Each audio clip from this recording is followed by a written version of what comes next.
당장 그 더러운 칼을 거두지 못할까. 내 놈이 정령 미쳐서 하늘 무서운 줄을 모르는구나. 찢어질 듯한 고함 소리가 적막한 산성산정의 공기를 단칼에 베어내며 울려 퍼졌으니 그 서슬퍼런 기세의 주위에 둘러섰던 병졸들이 흠칫 놀라 뒤로 물러섰다.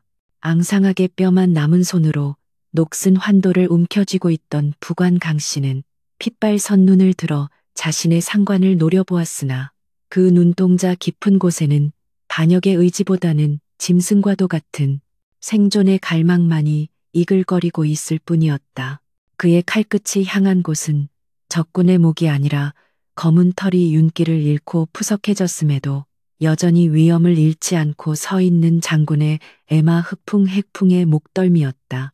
흑풍은 자신의 목에 닿은 차가운 쇠붙이의 감촉을 느끼면서도 미동조차 하지 않고 오직 슬픈 눈으로 주인의 얼굴만을 응시하고 있었는데 그 눈망울에는 짐승의 것이라고는 믿기 힘든 깊은 신뢰와 체념이 뒤섞여 있어 보는 이의 가슴을 후벼 파는 듯했다.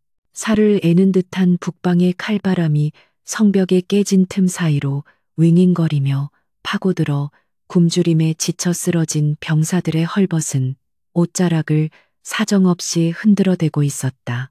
성 안 곳곳에는 이미 동사하거나 아사한 동료들의 시신이 거적에 덮인 채 방치되어 있었고 살아남은 자들 또한 산송장이나 다를 바 없는 몰골로 초점 없는 눈을 껌벅이며 가마솥에서 피어오르는 희미한 김만을 바라보고 있었다.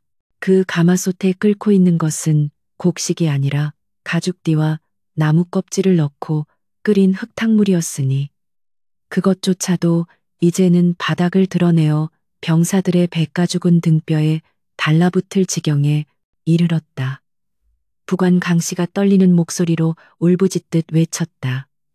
장군님 벌써 사흘을 굶었습니다. 병사들이 하나둘씩 쓰러져 나가는데 저 말 한 필이면 우리 50명의 형제가 며칠은 더 버틸 수 있습니다. 어차피 짐승일 뿐입니다. 사람이 살아야 짐승도 있는 법 아닙니까?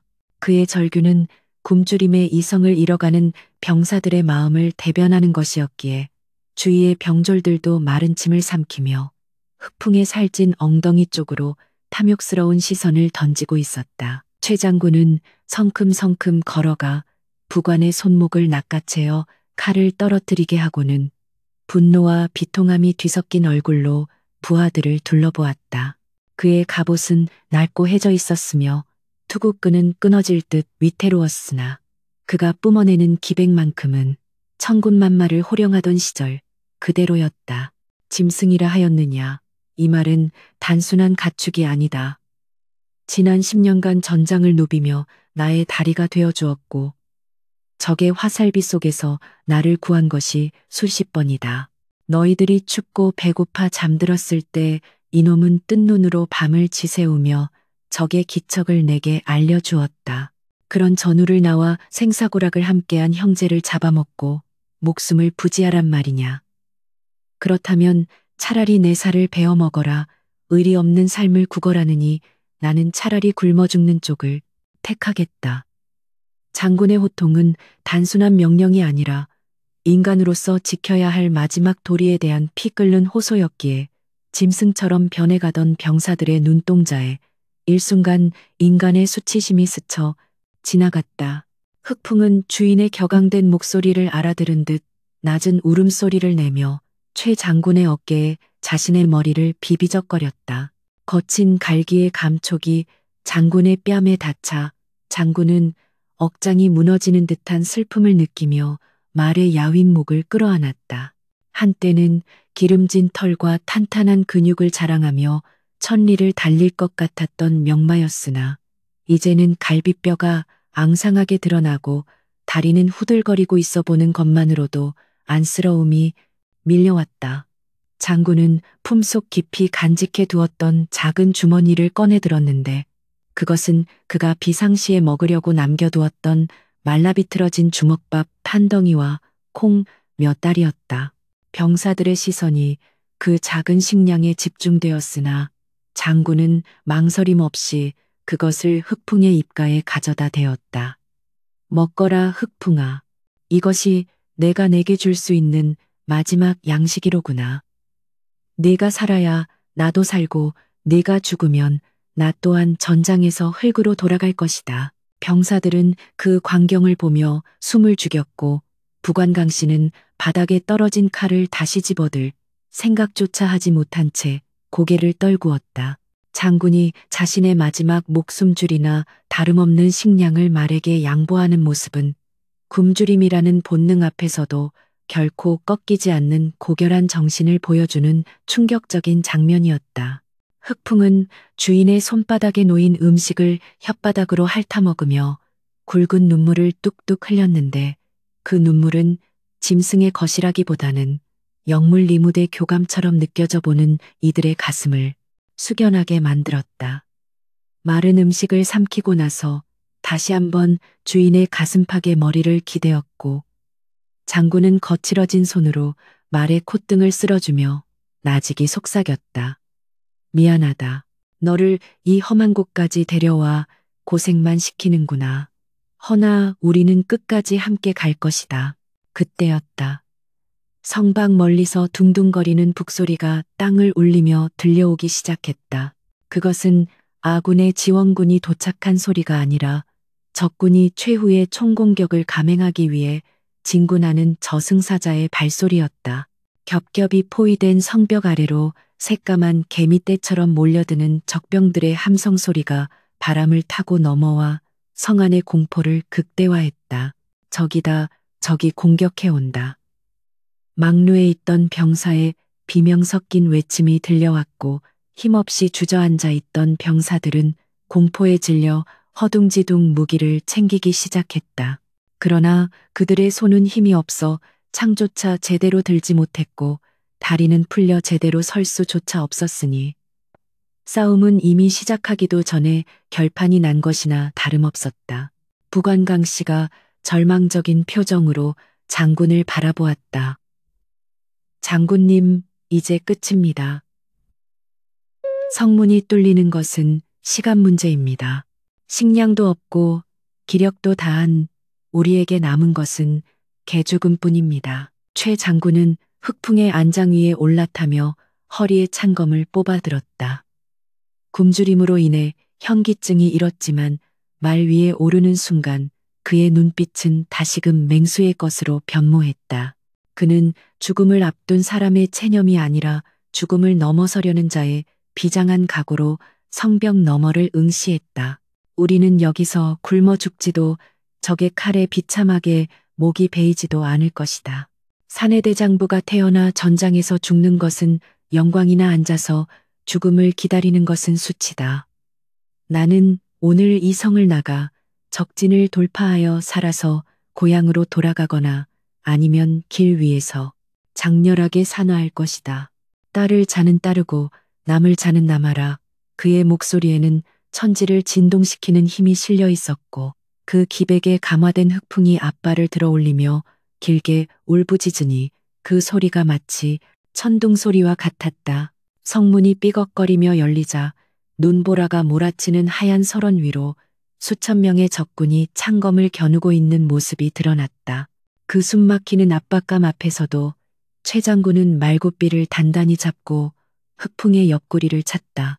가자, 흑풍아, 우리의 마지막 길을 뚫어보자. 말이 땅을 박차고 나가자. 그 뒤를 이어 죽음을 각오한 몇몇 병사들이 괴성을 지르며 뒤따랐다.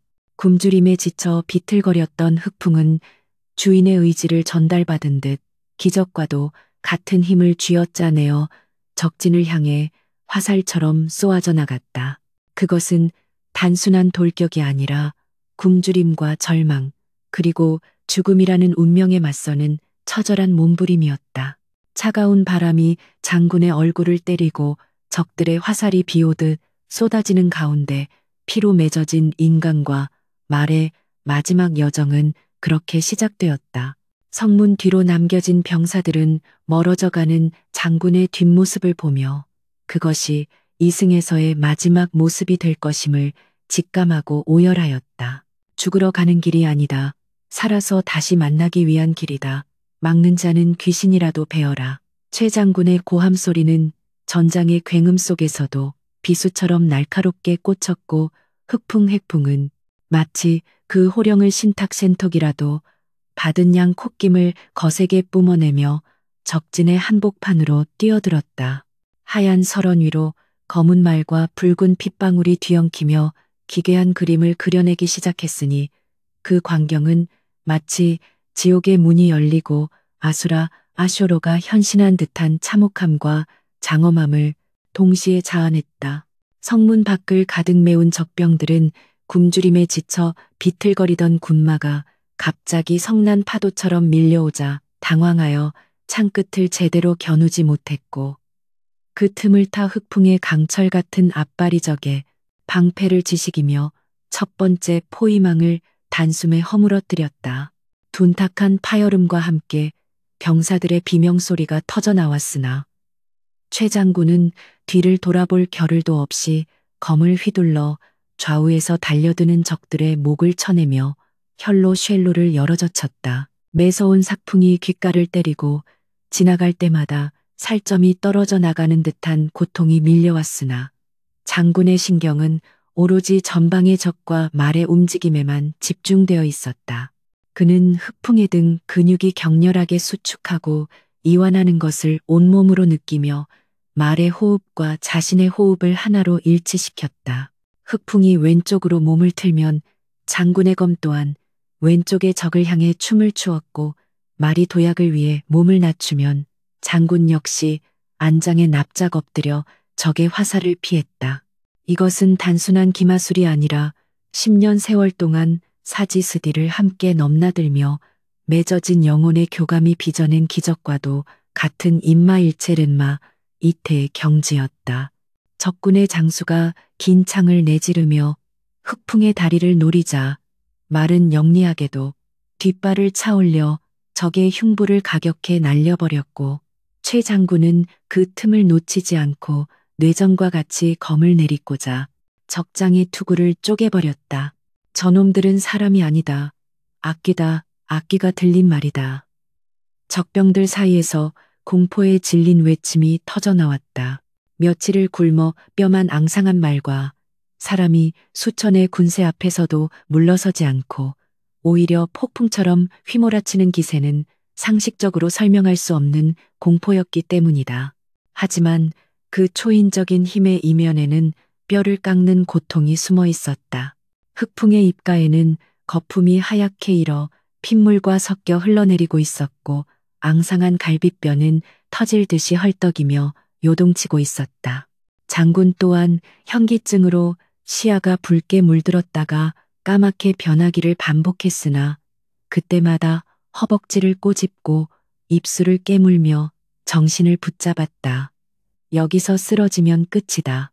흑풍이 나를 믿고 달리고 있다. 내가 놈의 짐이 되어서는 안 된다. 그는 흐릿해지는 의식 속에서도 고삐를 잡은 손에 더욱 힘을 주며 자신을 위해 사력을 다하는 말에게 무언의 격려를 보냈다. 그러나 적의 숫자는 너무나도 많았고 겹겹이 둘러싼 포위망은 끝이 보이지 않았다. 적의 지휘관이 높은 언덕 위에서 깃발을 흔들며 궁수 부대에게 사격 명령을 내리자 하늘을 뒤덮을 듯한 화살비가 쏟아져 내렸다.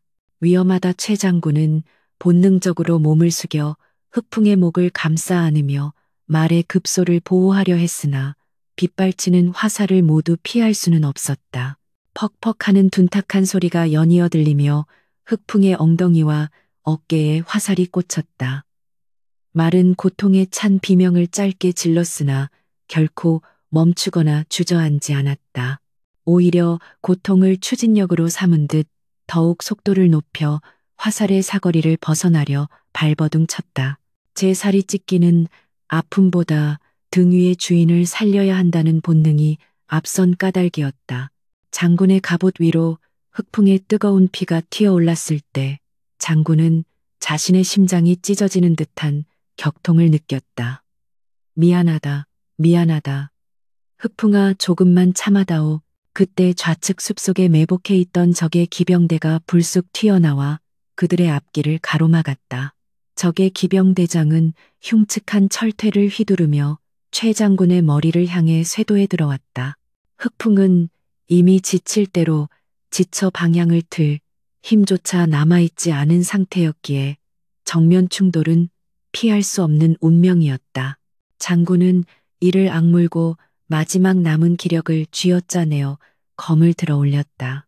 챙그랑 쇠붙이가 부딪히는 날카로운 소리와 함께 불꽃이 튀었고 장군의 검이 적장에 철퇴를 쳐내는 순간 적장의 다른 손에 들려있던 단검이 장군의 옆구리를 깊숙이 베고 지나갔다.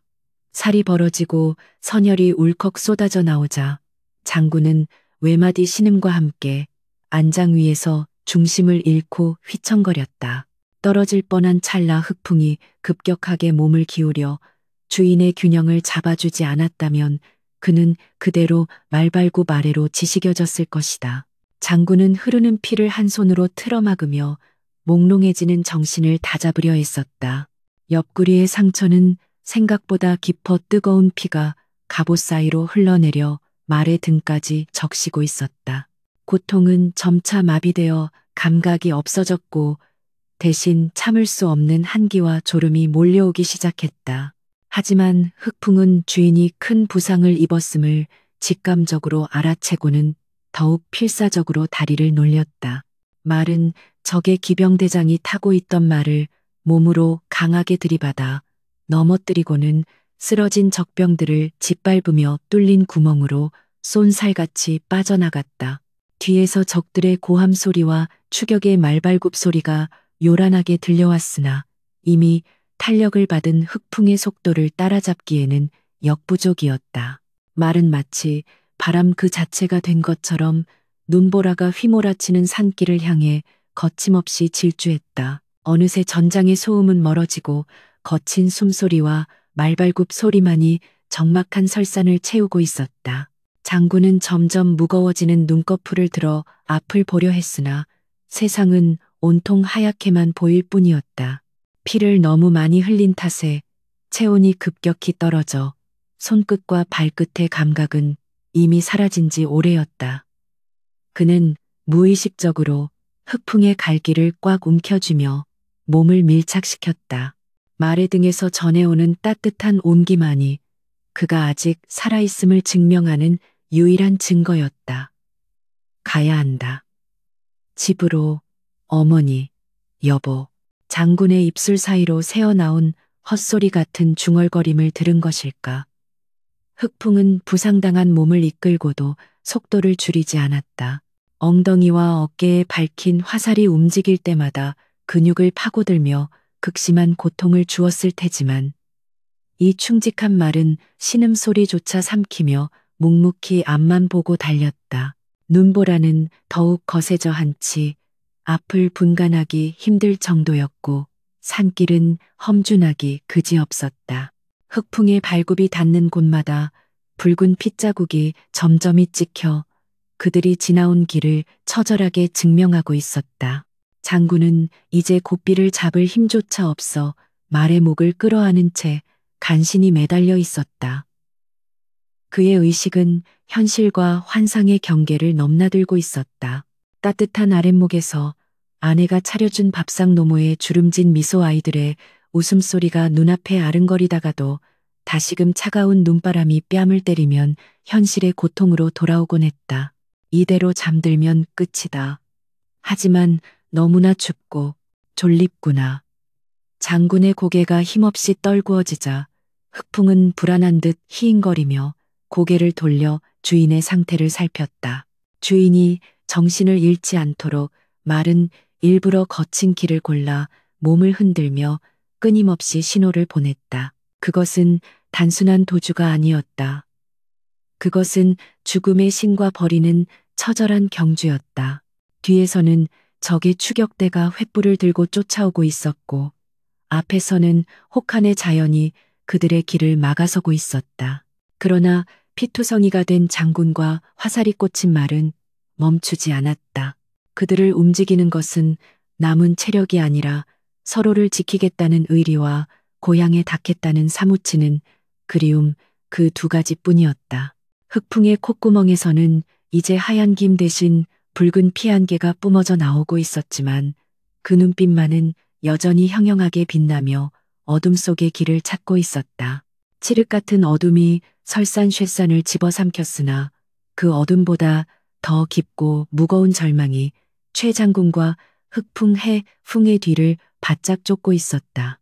뒤따르던 적의 횃불은 눈보라 속에 희미해졌지만 그들이 풀어놓은 사냥개들의 짖는 소리와 추격대의 말발굽 소리는 환청처럼 귓가에 들러붙어 떨어지지 않았다. 흑풍의 숨소리는 이제 풀무지라는 소리를 넘어 찢어진 가죽 피리가 바람에 우는 듯한 기괴한 쇳소리를 내고 있었다. 장군의 허리춤에서 흘러나온 피는 말에 등줄기를 타고 내려와 엉덩이까지 적셨고 영하의 추위에 그 피가 얼어붙으며 사람과 말을 하나의 덩어리처럼 단단하게 결속시키고 있었다. 장군은 혼미해지는 정신 속에서도 본능적으로 말의 목덜미를 끌어안으며 중얼거렸다. 흑풍아, 멈추어라. 이제 되었다. 나를 내려놓고 너 혼자라도 살기를 찾아라. 그것은 주인의 명령이 아니라 죽음을 앞둔 친구의 마지막 배려였다. 하지만 흑풍은 그 말을 거역하듯 부르르 몸을 떨며 피로 물든 눈을 부릅뜨고 앞을 향해 비틀거리는 발걸음을 재촉할 뿐이었다.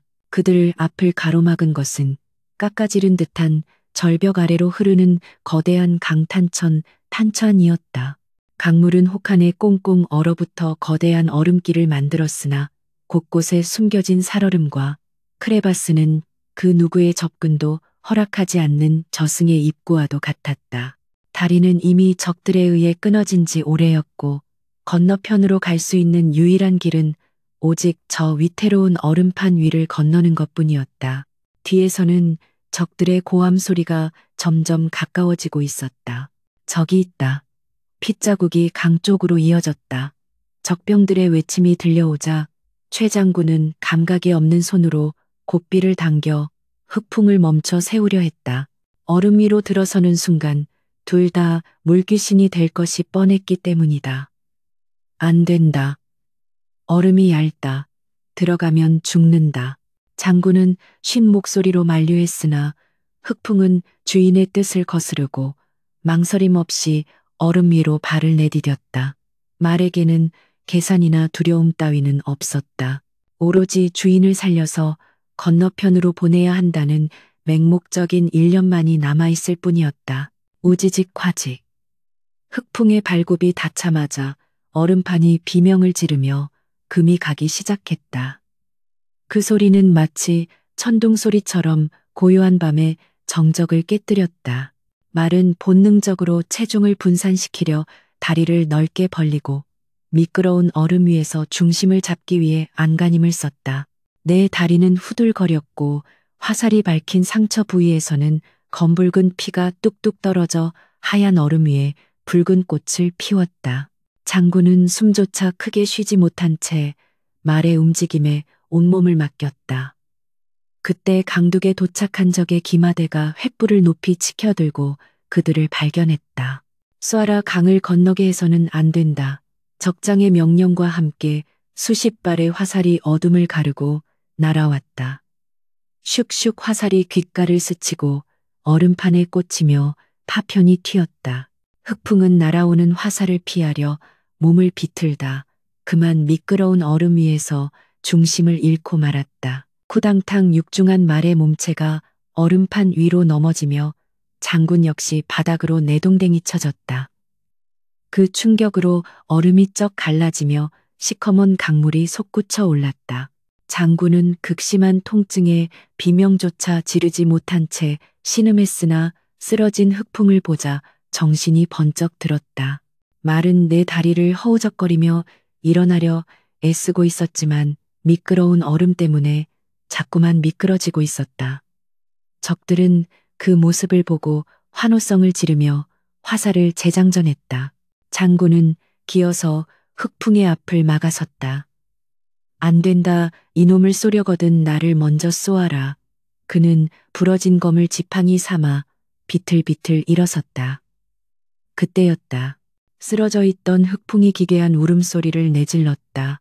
그것은 말의 소리가 아니라 마치 용이 승천하기 전 토해내는 포효와도 같았다.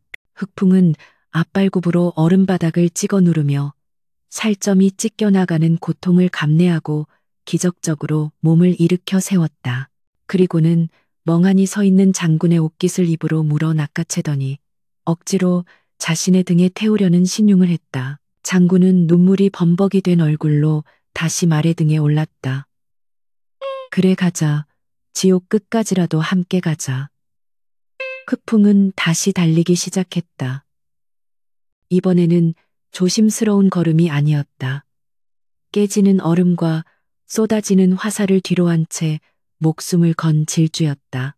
말이 박차고 나간 자리마다 얼음이 꺼지며 강물이 솟구쳤기에 뒤따르려던 적의 기마대는 공포에 질려 감히 얼음 위로 발을 들이지 못했다. 미친놈들이다. 저건 사람이 할 짓이 아니다. 적들은 강 건너편으로 멀어져 가는 그들의 뒷모습을 보며 혀를 내둘렀다. 강을 건너 숲으로 들어서자 흑풍은 그제야 속도를 줄이고 거친 숨을 몰아쉬었다. 말의 입과 코에서는 피거품이 왈칵 쏟아져 나왔고 온몸은 땀과 눈 녹은 물로 흠뻑 젖어 김이 모락모락 피어오르고 있었다. 위기는 넘겼으나 진짜 싸움은 지금부터였다. 장군의 몸은 과다출혈과 동상으로 인해 서서히 마비되어 가고 있었다. 의식은 점점 몽롱해져 현실과 꿈의 경계가 무너져 내렸다. 그는 말의 등 위에서 헛소리를 중얼거렸다. 어머니, 된장국 냄새가 납니다. 집이 가까운가 봅니다. 사실 그들이 있는 곳은 인적 없는 깊은 산중이었으나 흑풍은 주인의 그 말을 알아들은 듯 귀를 쫑긋거렸다. 말은 자신이 어디로 가야 할지 정확히 알고 있는 듯했다. 놀랍게도 흑풍은 밤하늘의 별자리나 지형을 보는 것이 아니라 오직 고향 집을 향한 본능적인 감각, 이른바 귀소 본능, 꾀저 본능 하나의 의지의 길을 잡고 있었다. 인간의 지도로는 찾을 수 없는 오직 마음과 마음으로 이어진 길이었다. 산길은 험하고 눈은 허리까지 차올랐다. 흑풍의 다리 근육은 한계에 달해 경련을 일으키고 있었고 발굽은 깨져 피투성이가 되었다. 하지만 이 영물은 주인이 등 위에서 힘없이 쓰러질 때마다 몸을 좌우로 흔들어 깨우고 낮은 울음소리로 말을 걸었다. 조금만 더 버티시오. 거의 다 왔습니다. 라고 말하는 듯했다. 장군은 흐릿한 눈으로 말의 갈 길을 바라보았다. 검은 갈기 사이로 하얗게 샌 새치들이 보였다. 10년 전 처음 이 녀석을 만났을 때의 윤기 흐르던 모습은 온데간데 없고 지금은 늙고 병든 로마만이 남루하게 걸어가고 있었다. 그 모습이 너무나 안쓰러워 장군은 자신의 겉옷을 벗어 말의 목을 덮어주려 했으나 손가락 하나 까딱할 힘이 없었다. 미안하다. 나 같은 주인을 만나 호강 한번 못하고 새벽이 다가오면서 기온은 더욱 떨어져 뼛속까지 얼어붙게 만들었다. 장군의 심장 박동은 희미해져 갔고 흑풍의 걸음걸이 또한 눈에 띄게 느려졌다. 말은 몇 번이나 무릎을 꿇고 쓰러질 뻔했으나 그때마다 다시 일어섰다. 말의 눈동자에는 이미 생기성애가 사라지고 없었다. 지금 흑풍을 움직이는 것은 근육이 아니라 주인에 대한 사무치는 충성심과 약속을 지키려는 영혼의 힘이었다. 장군은 꿈속에서 고향집 대문을 열고 들어가는 자신의 모습을 보았다. 아내가 버선발로 뛰어나오고 늙으신 어머니가 지팡이를 짚고 서 있는 모습. 그 따스한 환영이 그를 죽음의 문턱에서 붙잡고 있었다. 그리고 그 환영 속에서도 흑풍은 언제나 자신의 곁에 듬직하게 서 있었다.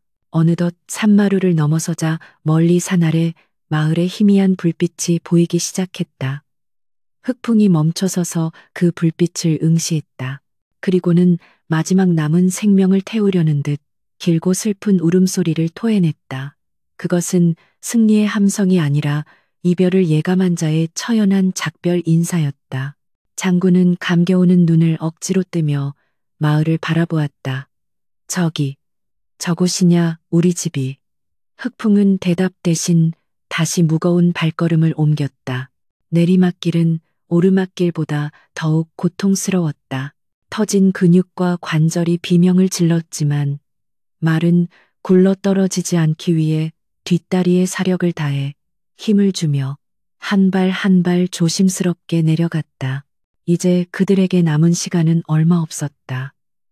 동이 트기 전 생명의 촛불이 꺼지기 전에 그들은 반드시 그곳에 닿아야만 했다. 여명, 리밍, 이 밝아오고 있었다. 동쪽 하늘이 검푸른 색에서 서서히 핏빛으로 물들어가고 있었으나 산 아래로 내려오는 기이한 형체의 그림자는 그보다 더 붉고 처절했다.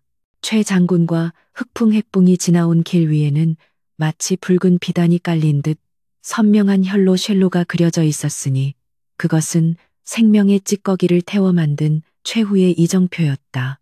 흑풍의 눈동자는 이미 초점을 잃어버린 지 오래였고 눈가에서는 맑은 눈물 대신 끈적한 피고름이 흘러내려 콧잔등을 적시고 있었다. 마른 앞이 보이지 않는 상태에서도 오로지 코끝에 스치는 익숙한 흙냄새와 주인의 심장 소리에 의지해 허공을 딛듯 발을 내디뎠다. 다리의 힘줄은 이미 다 끊어져 너덜거렸고 발굽은 닳아 없어져 뼈가 드러난 상태였으나 이 충직한 짐승은 기계처럼 아니 신들린 무당처럼 멈추지 않고 움직였다. 마을 어귀에 들어서자 새벽의 정적을 깨는 달개 울음소리가 꽃기호 하고 길게 울려 퍼졌다. 그 소리는 전장의 북소리나 비명소리와는 너무나도 다른 평화롭고 일상적인 소리였기에 장군의 가슴을 더욱 후벼 팠다. 아, 들리는가? 흑풍아, 우리 마을의 닭 울음소리다. 장군은 감각이 없는 손으로 말의 목덜미를 쓰다듬으려 했으나 손이 말을 듣지 않아 그저 뺨을 비비는 것으로 대신했다.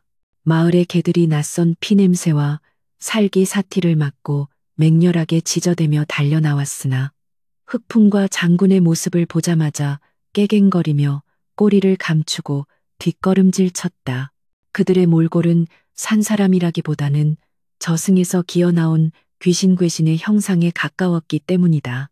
흑풍의 온몸에서는 하얀 김이 피어오르고 있었는데 그것은 마치 영혼이 육신을 빠져나가며 내뿜는 연기처럼 보였다.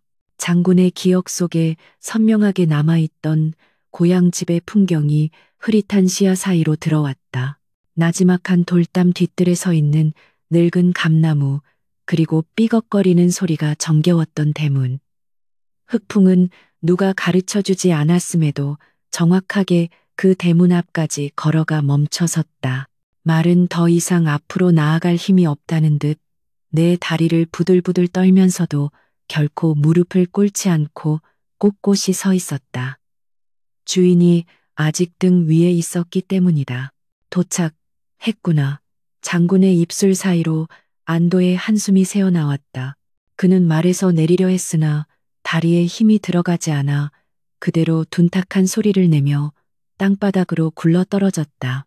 쿵 흙바닥에 차가운 냉기가 뺨에 닿자 그제야 장군은 자신이 살아서 고향 땅을 밟았음을 실감했다. 그 소란의 집 안에서 인기척이 들려왔다. 누구요? 이 새벽에 누가 온 게요? 잠이 덜 깬 목소리였으나 그것은 장군이 꿈속에서도 그리워하던 아내의 목소리였다. 잠시 후 대문이 삐걱거리며 열리고 호롱불을 든 여인이 조심스럽게 고개를 내밀었다. 그리고 그녀의 뒤로 지팡이를 짚은 노모가 불안한 표정으로 따라 나왔다. 호롱불 빛이 어둠을 가르고 마당 앞에 쓰러진 피투성이의 남자와 괴물처럼 서 있는 말을 비추자 여인의 입에서 찢어질 듯한 비명이 터져 나왔다. 악, 이게 무슨 병고야. 여보, 당신이요. 여인은 호롱불을 내던지고 미친 듯이 달려와 장군의 얼굴을 감싸 쥐었다. 피와 먼지로 범벅이 되어 알아보기 힘든 얼굴이었으나 부부의 연륜은 그 두꺼운 허물을 뚫고 서로를 알아보았다. 여보, 여보, 이게 무슨 꼴이오 살아 돌아오신 게요. 아내의 통곡 소리에 뒤따라 나온 노모가 비틀거리며 다가왔다. 내 아들아, 내 새끼가 맞느냐. 노모는 바들거리는 손으로 아들의 피 묻은 얼굴을 더듬었다. 장군은 흐르는 눈물을 주체하지 못하고 쉰 목소리로 대답했다. 어머니, 부인, 제가 돌아왔습니다. 약속을 지키러 돌아왔습니다. 세 사람은 서로를 부둥켜 안고 오열했다. 그 울음소리는 새벽 공기를 가르고 마을 전체로 퍼져나가 잠들어 있던 이웃들마저 깨울 정도로 처절하고도 슬픈 것이었다.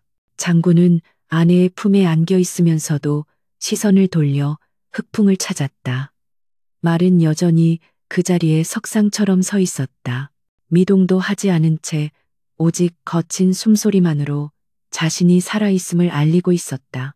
장군은 아내의 부축을 뿌리치고 기어이 몸을 일으켜 흑풍에게로 다가갔다. 흑풍아, 고맙다. 정말 고맙다. 그가 말의 다리에 손을 얹는 순간 그는 소스라치게 놀라고 말았다. 말의 다리는 불덩이처럼 뜨거웠고 근육은 돌처럼 딱딱하게 굳어 있었다.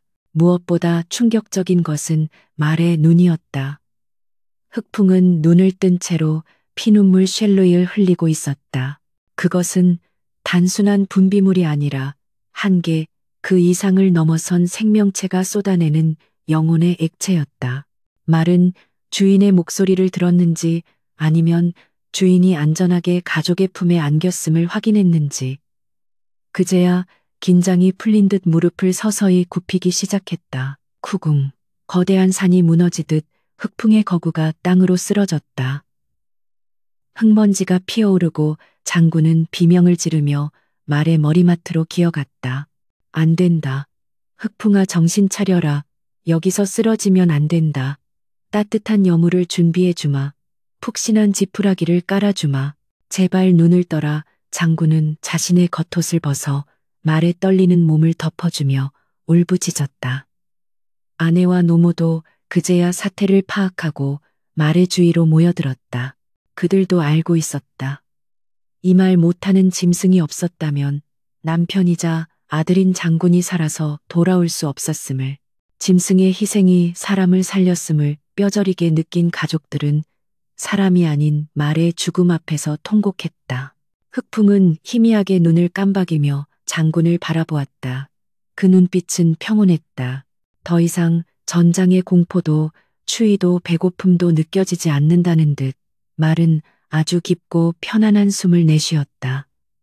그 숨결에서 하얀 김이 마지막으로 피어올랐다가 허공으로 흩어졌다. 장군은 말의 머리를 자신의 무릎에 올리고 피와 땀으로 엉겨붙은 갈기를 빗어주었다. 미안하구나.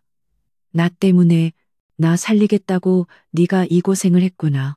다음 생에는 내가 너의 말로 태어나마. 내 등 위에 너를 태우고 천리를 달려주마. 장군의 뜨거운 눈물이 말의 콧잔등 위로 뚝뚝 떨어졌다. 흑풍은 마치 그 눈물을 느끼는 듯 입가에 옅은 미소 같은 경련을 일으키더니 혀를 내밀어 장군의 손등을 아주 약하게 스치듯 핥았다. 그것이 마지막이었다. 흑풍의 거친 숨소리가 잦아들더니 이내 완전히 멈추었다. 뜨겁던 체온은 식어가고 팽팽하던 근육은 축 늘어졌다. 북방의 설원을 호령하고 수천 적군을 뚫고 달려온 천하의 명마가 자신의 임무를 완수하고 주인의 집마당에서 장렬하게 숨을 거둔 것이다. 장군은 말의 목을 끌어안고 짐승처럼 울부짖었다. 아, 흑풍아 가지 마라. 제발 가지 마라.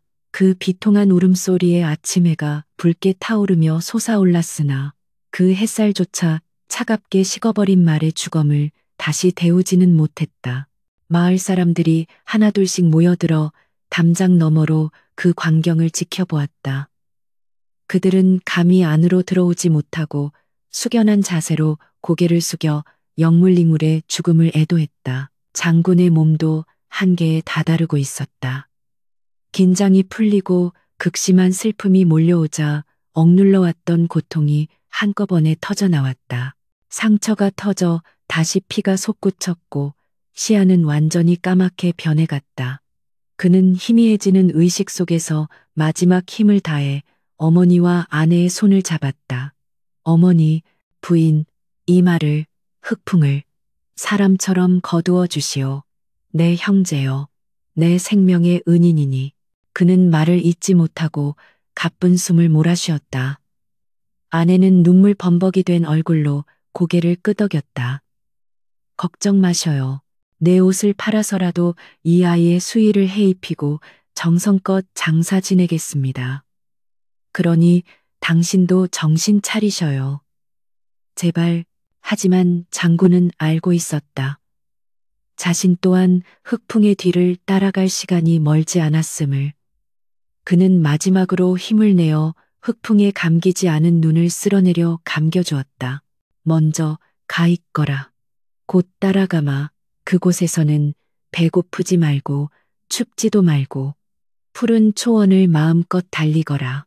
장군의 손이 힘없이 툭 떨어졌다. 그의 고개는 흑풍의 머리 위에 기대어졌고 두 영혼은 살아서도 함께였듯 죽음으로 가는 길목에서도 나란히 걷고 있었다. 마당에는 아침 햇살이 가득 들이닥쳤으나 두 존재가 만들어낸 비극적이고도 아름다운 침묵을 깨뜨릴 수는 없었다. 이것은 단순한 죽음이 아니었다.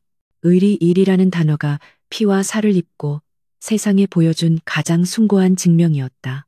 장군이 흑풍 핵풍의 갈기를 움켜쥔 채 마지막 숨을 거둔 순간 하늘에서는 기다렸다는 듯 하얀 눈송이가 흩날리기 시작했다. 그것은 방금 떠오른 붉은 태양의 열기조차 식혀버릴 만큼 차갑고 시린 눈이었으나 장군과 말의 주검 위로 내려앉을 때는 마치 솜이불처럼 포근하게 그들을 감싸 안았다. 장군의 얼굴에는 고통의 흔적 대신 기이할 정도로 평온한 미소가 서려 있었는데 이는 살아서 가족을 보겠다는 일념을 이루었으며 죽어서도 혼자가 아니라 자신을 생명처럼 따르던 법과 함께 간다는 안도감 때문이었으리라. 아내와 노모는 더 이상 소리내어 울지 않았다. 그들의 슬픔이 너무도 깊고 거대하여 겉으로 터져나오는 곡소리조차 사치스럽게 느껴졌기 때문이었다. 그저 멍하니 앉아 피와 눈으로 뒤덮인 두 존재가 하나의 조각상처럼 굳어가는 모습을 지켜볼 뿐이었다. 소문을 듣고 달려온 마을 사람들은 대문 밖에서 그 광경을 목격하고는 아무 말 없이 고개를 숙였다.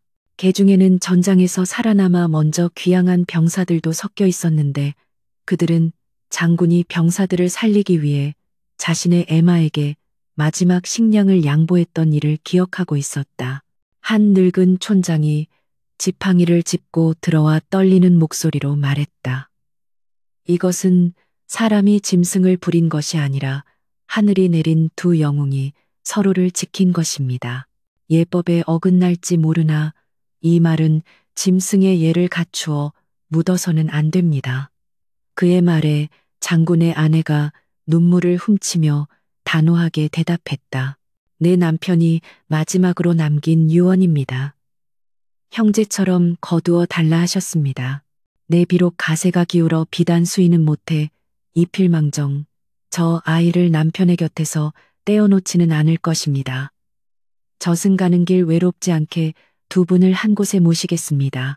장례는 마을 전체의 행사로 치러졌다. 사람들은 언 땅을 곡괭이로 파내며 땀을 흘렸으나 누구 하나 불평하는 이가 없었다. 양지발은 뒷산 언덕 고향집이 훤히 내려다 보이는 명당 자리에 두 개의 구덩이가 나란히 파였다.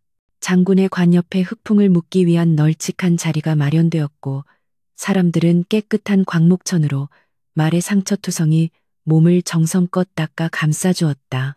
장군의 관이 내려지고 그 옆에 흑풍의 거구가 안치되자 사람들은 흙을 덮으며 제각기 축원을 올렸다. 부디 저 세상에서는 전쟁 없는 곳에서 마음껏 달리시오. 흙이 한 삽 두 삽 덮일 때마다 사람들의 흐느낌 소리가 바람에 실려 흩어졌고 봉분이 다 만들어질 때쯤에는 하늘도 슬퍼하듯 눈발이 더욱 굵어져 온 세상을 하얗게 덮어버렸다. 그렇게 두 개의 무덤, 쌍분, 성분, 이 나란히 솟아올랐으니 큰 것은 장군의 것이요. 그보다 조금 작은 것은 흑풍의 것이었다. 계절이 바뀌고 얼음이 녹아봄이 찾아오자 기이한 일이 벌어졌다. 장군과 흑풍의 무덤가에는 다른 곳보다 훨씬 일찍 푸른 풀이 돋아났는데 특히 말의 무덤 위에 자라난 풀은 유독 윤기가 흐르고 억세어 마치 흑풍의 갈기를 연상케 했다. 마을 사람들은 그 풀을 베지 않고 그대로 두었으며 아이들에게도 그곳에서는 함부로 뛰어놀지 못하게 가르쳤다. 해마다 기일이 되면 장군의 후손들은 술 한 잔을 장군의 묘에 올리고 여물과 당근을 말의 묘 앞에 놓아두었다. 지나가던 나그네들이 그 기이한 쌍무덤을 보고 연유를 물으면 마을 사람들은 밤이 새도록 장군과 말의 눈물겨운 탈출기를 들려주었다. 이야기를 들은 나그네들은 옷깃을 여미고 말의 무덤을 향해 깊이 허리를 숙여 절을 올렸고 어떤 이들은 감동하여 시를 지어 바치기도 했다. 세월은 유수와 같이 흘러 수십 년이 지났고 전쟁의 상처는 아무러 사람들의 기억 속에서 희미해져 갔으나 뒷산의 쌍무덤에 얽힌 전설만은 더욱 생생하게 살아남았다. 사람들은 그곳을 의마총 이마추가이라 부르기 시작했다. 의로운 말이 묻힌 곳이라는 뜻이었다. 비바람이 몰아치거나 천둥이 치는 밤이면 마을 사람들은 산 위에서 들려오는 말발굽 소리를 듣곤 했다. 하지만 그것은 두려운 소리가 아니었다. 마을을 지키기 위해 혹은 주인의 영혼을 태우고 밤하늘을 순찰하기 위해 달리는 흑풍의 힘차고 씩씩한 발소리라고 믿었기 때문이다. 실제로 도적대가 마을을 습격하려다가 산 위에서 붉은 눈을 한 거대한 검은 말과 장군의 형상을 보고 혼비백산하여 도망쳤다는 소문이 돌면서 의마총은 마을의 수호신과 같은 존재로 자리 잡게 되었다. 어느 맑은 가을날 백발이 성성한 노인이 된 장군의 손자가 무덤가를 찾았다. 그는 묘비에 낀 이끼를 닦아내며 할머니에게 수없이 들었던 그날의 이야기를 회상했다. 굶주린 배를 움켜쥐고도 말에게 마지막 식량을 주었던 장군, 그리고 화살을 맞고 다리가 부러질 듯한 고통 속에서도 주인을 태우고 천리길을 달렸던 말. 노인은 흑풍의 무덤을 쓰다듬으며 혼잣말처럼 중얼거렸다. 미물이라 하여 함부로 대하지 않고 사람이라 하여 자만하지 않았기에 두 분은 죽음을 넘어선 전설이 되셨습니다. 세상이 각박하여 사람들이 의리를 헌신짝처럼 버리는 요즘 할아버님과 흑풍의 이야기는 우리네 가슴에 죽비 소리처럼 남았습니다. 바람이 불어와 무덤가의 풀들이 물결치듯 일렁이자 마치 흑풍이 꼬리를 흔들며 대답하는 듯했다. 이야기는 여기서 끝이 아니다. 의마총의 전설은 단순히 과거의 미담으로만 남지 않았다. 그 후로도 이 마을에서는 말을 부리는 사람들이 말에게 채찍을 함부로 휘두르지 않는 풍습이 생겨났다. 짐승에게도 영혼이 있고 사람과 마음을 나눌 수 있다는 믿음이 뿌리내린 것이다. 가축을 가족처럼 여기고 생명을 귀하게 여기는 마음은 장군과 흑풍이 남긴 가장 큰 유산이었다.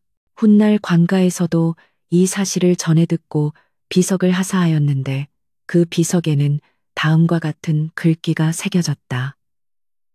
충조는 임금을 섬기는 것이나 애인은 생명을 섬기는 것이다. 여기 의로운 사람과 그의 벗이 잠들다. 비석은 비바람에 깎여 글자가 흐릿해졌으나 그 안에 담긴 뜻은 수백 년이 지난 지금도 사람들의 마음속에 선명하게 새겨져 있다. 오늘날에도 북방의 어느 산골 마을에 가면 나란히 솟은 두 개의 봉분을 볼 수 있다고 한다. 봄이면 진달래가 흐드러지게 피어 붉은 핏빛을 연상케 하고 겨울이면 하얀 눈이 소복이 쌓여 그날의 설원을 떠올리게 하는 곳. 밤하늘의 별들이 유난히 밝게 빛나는 그곳에 서면 귀를 기울여 보아라. 바람 소리 사이로 들려오는 거친 숨소리와 힘찬 말발굽 소리를 그리고 느껴보아라. 죽음조차 갈라놓지 못한 인간과 짐승 사이에 그 뜨겁고도 아름다운 우정의 온기를. 흑풍은 지금도 주인을 태우고 저 드넓은 은하수를 달리고 있을 것이니 그들의 질주는 영원히 멈추지 않을 것이다. 이것으로 의로운 말과 장군의 이야기는 끝을 맺는다.